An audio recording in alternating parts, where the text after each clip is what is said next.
Shalom Bapak Ibu Saudara yang dikasihi oleh Tuhan. Puji Tuhan, pada pagi hari ini kita berjumpa lagi dan saya berharap Bapak Ibu Saudara sekalian dalam kondisi sehat walafiat.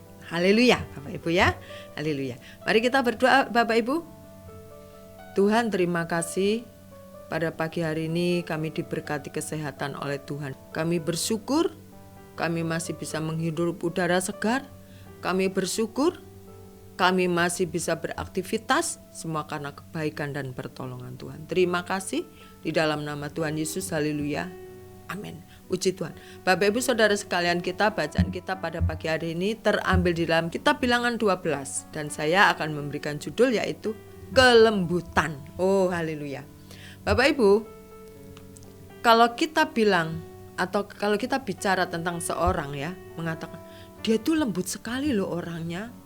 Pemahaman kita adalah bahwa dia ini pribadi yang rentang, ya, jalannya kelenu, nggak bisa berlari cepat, lembut sekali dia, ya, diapa-apakan tuh ya, gitu. Padahal kelembutan itu bukan kelemahan sebenarnya, kelembutan itu adalah kekuatan, dia tenang, dia sabar.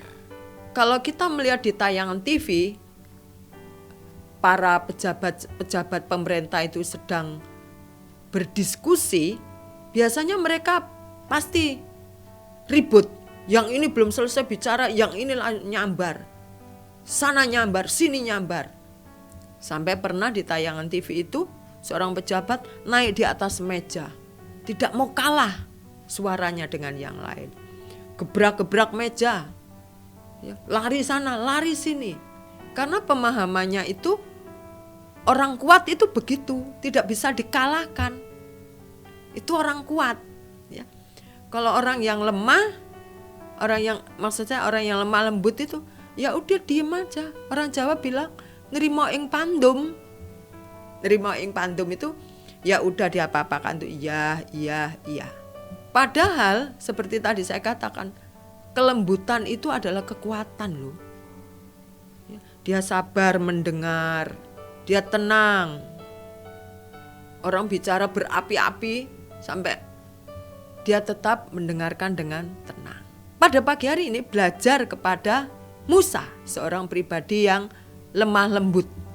Di dalam Bilangan 12 ini dengan tema pemberontakan Miriam dan Harun, kalau kita baca di dalam ayat pertama sampai ke 15, telah terjadi sesuatu hal yang menyadarkan Miriam dan juga menyadarkan Harun.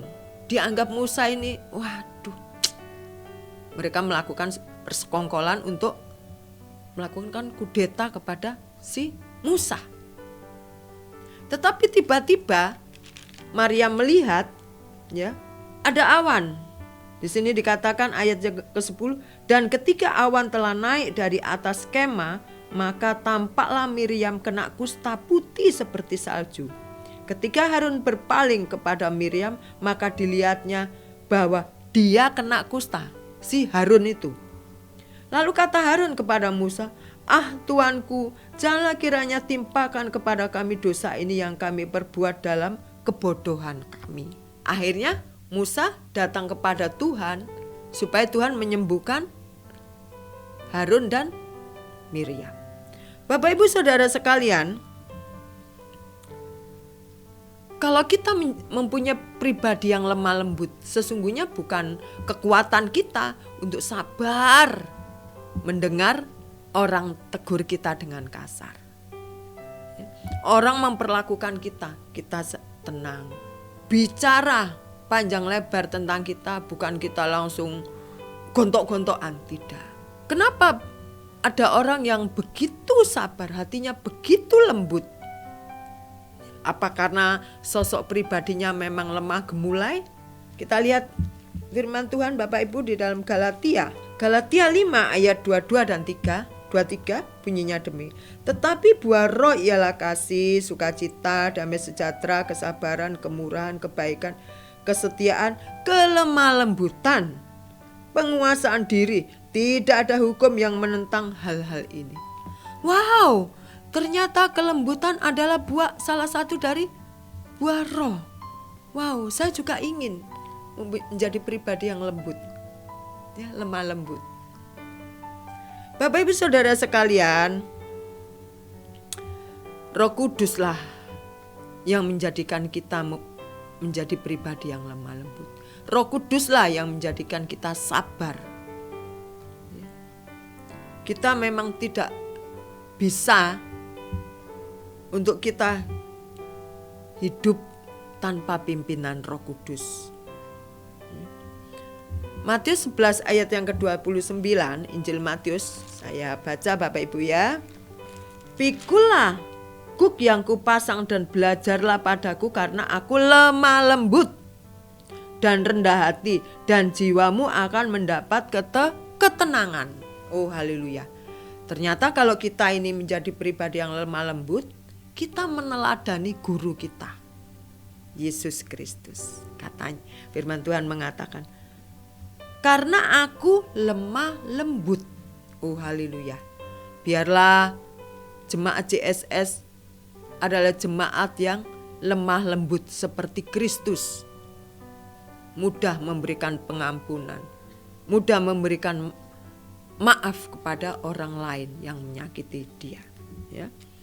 Puji Tuhan, pada pagi hari ini kita menjadi mengerti, kita menjadi tahu kalau orang bilang kamu lembut sekali, kita jadi kamu pikir aku ini gak kuat. Tidak, karena kita meneladani Yesus Kristus.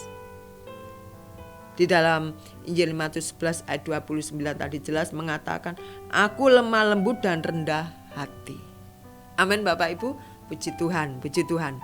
Bukan karena kekuatan kita, kegagahan kita, tapi karena Yesus yang menganugerahkan kepada kita pribadi yang lemah lembut, sehingga setiap orang menikmati buah-buah pertobatan dalam kehidupan kita. Amin. Mari kita berdoa. Terima kasih Tuhan Yesus, kami bersyukur jikalau kami Engkau penuhi dengan buah roh Tuhan, sehingga kami menjadi pribadi yang lemah lembut, yang mudah memaafkan, yang mudah mengampuni Tuhan. Dan kami tidak mengingat-ingat lagi akan kesalahan orang. Biarlah Roh Kudus terus bekerja, mengingatkan dalam hati dan pikiran kami, supaya kami menjadi terang dan garam dalam kehidupan ini. Terima kasih Bapa. Di dalam nama Tuhan Yesus, kami sudah berdoa dan mengucap syukur pada pagi hari ini. Haleluya, amin. Terima kasih Bapak Ibu Saudara sekalian. Saya percaya jemaat yang militan adalah jemaat yang lemah lembut. Haleluya, selamat pagi.